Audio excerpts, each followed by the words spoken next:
सर्वत्र सांगली मिरज आणि कुपवाड महानगरपालिकेमध्ये जोरदार प्रचार सुरू आहे। अशामध्ये प्रभाग क्रमांक 15 मधील अपक्ष उमेदवार जयश्रीताई पाटील यांनी मतदानामध्ये आपल्याला मतदान कसे जास्त होईल यामध्ये आघाडी घेताना दिसून आलेले आहे। जयश्रीताई पाटील ह्या समाजसेवेमध्ये साधारण 14 वर्षापासून कार्य करीत आहेत। गरीब असू दे, स्त्री असू दे, पुरुष असू दे असा कोणताही भेदभाव न करता कोणासाठीही अहोरात्र झटणाऱ्या जयश्रीताई पाटील यांच्याबाबत आपण थोडीशी चर्चा करू। नमस्ते। साधारण 14 वर्षाचा आपला प्रवास थोडक्यात सांगा। प्रवास सांगायला गेलं तर भरपूर आहे, कारण सुरुवातच आपली समाजसेवेपासून चालू झाली। तुम्ही बघितलं असाल की कोरोनाच्या पार्श्वभूमीवर पण आपण आपल्या पूर्ण टीमने काम केलेलं आहे। जयश्रीताई पाटील उद्देशी सेवाभावी संस्थेच्या माध्यमातून आपण काम करत आलोय। जयश्रीताई पाटील युवा मंच या माध्यमातूनही आपण काम केलंय। आपण पूर असेल, महापूर असेल, त्या वेळेला आपण प्रशासनासोबत आणि जनतेसोबत सातत्याने उभे राहून काम केलेलं आहे। एनआरसीचे आंदोलन ज्यावेळी चालू होतं त्यावेळी वसंत राज्य आपलं भरलं होतं, तर त्यावेळेला सुद्धा मी माझ्या मुस्लिम बांधवांबरोबर, भगिनींबरोबर ठामपणे त्यांच्या पाठीशी उभी होते। 94 दिवस तो लढा चाललेला होता, तर त्यामध्ये वसंत बागची शेरणी म्हणून मी काम केलेलं आहे आणि मला आनंद वाटतो की माझ्या जनतेसाठी मला काम करण्याची संधी मिळते।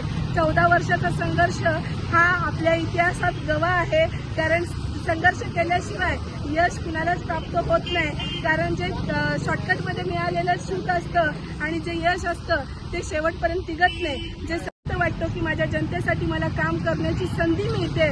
14 वर्षाचा संघर्ष हा आपल्या इतिहासात गवा आहे, कारण संघर्ष केल्याशिवाय यश कुणालाच प्राप्त होत नाही। कारण जे शॉर्टकटमध्ये मिळालेलं सुख असतं आणि जे यश असतं ते शेवटपर्यंत टिकत नाही। जे संघर्षातून उभा राहिलेलं नेतृत्व असतं ते जनतेच्या न्याय हक्कासाठी आणि जनतेला न्याय देण्यासाठीच असतं।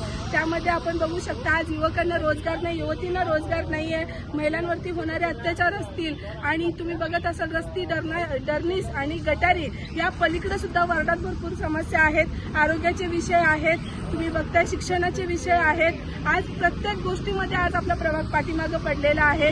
मागच्या लोकांनी काय केलं मला कधीच सांगायचं नाहीये, पण मला काय करायचंय मी निश्चित सांगू शकते।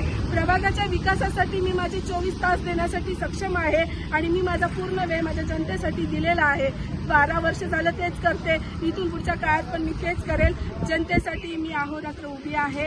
जनतेने कधी यावं आणि मला काम सांगावं, मी त्यांच्यासाठी कायम उभे आहे। आता आपण अपक्ष उमेदवारी पण अर्ज आपल्या जनतेसाठीच भरलेला आहे। आपलं चिन्ह आहे शिट्टी आणि 9 नंबर बटन। मी आपल्या माध्यमातून सर्वांना सांगू इच्छिते की प्रभाग 15 मधील माझ्या सर्व प्रांतावर भगिनींनी आणि माझ्या युवकांनी एक मतदान हक्काने शिट्टी या चिन्हाला करावं। बाकी 3 मतदान त्यांनी कुणालाही करावं, पण एकदा तरी काम करण्याची संधी आपल्या या बहिणीला, मुलीला सर्वांनी द्यावी एवढीच अपेक्षा व्यक्त करते। शिट्टी या चिन्हाला करावं, बाकी 3 मतदान त्यांनी कुणालाही करावं, पण एकदा तरी काम करण्याची संधी आपल्या या बहिणीला, मुलीला सर्वांनी द्यावी एवढीच अपेक्षा व्यक्त करते आणि थांबते। अजून एक आता आज तुम्हाला 15 नंबर प्रभागातून प्रतिसाद खूप मोठा मिळत आहे, जसा महिलांचा मिळतोय।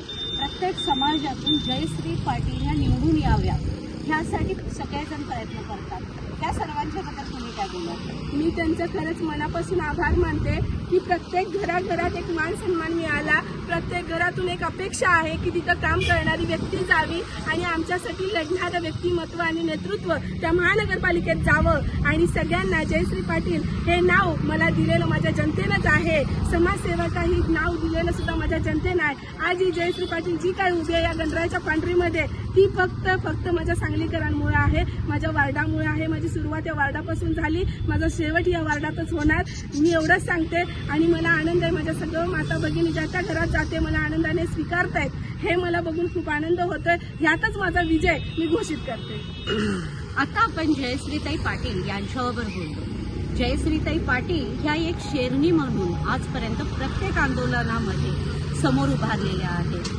जयश्री पाटील हे असं व्यक्तिमत्व आहे की त्या मागं थांबणार आणि त्यांच्या घरातील कोणीतरी पुरुष जाऊन महापालिकेमध्ये कार्य करणार, असं जयश्री पाटील यांच्याबाबत होणार नाही। अशा अशा धडाडीच्या शेर्डी दिलाच्या सर्वत्र सर्वांच्यासाठी उभारणाऱ्या जयश्री पाटील यांना येत्या निवडणुकीमध्ये नक्कीच यश मिळेल यामध्ये तीळ मात्र शंका नाही. अमन एक्सप्रेससाठी मी तस्वीर.